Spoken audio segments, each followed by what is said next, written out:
Welcome to our channel. Today we how to register with After Effects for exporting transparent PNG sequences, detailed guide step by step clearly.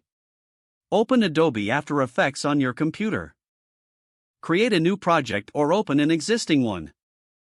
Import the footage or assets you want to work with. Drag the desired footage onto the timeline. Make any necessary edits to your composition. Ensure that your composition is set to the desired resolution and frame rate. Go to the Composition menu at the top of the screen. Select the Add to Render Queue option. In the Render Queue panel, click on the Output Module settings. A new window will appear. Click on the Format drop-down menu.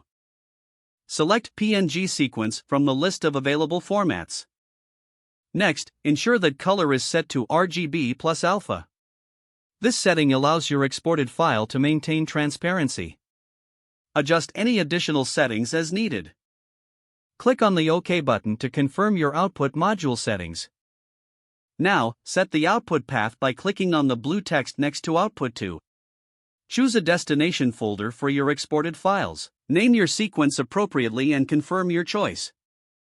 Once you are satisfied with all the settings, click on the Render button. Wait for After Effects to finish rendering your PNG sequence.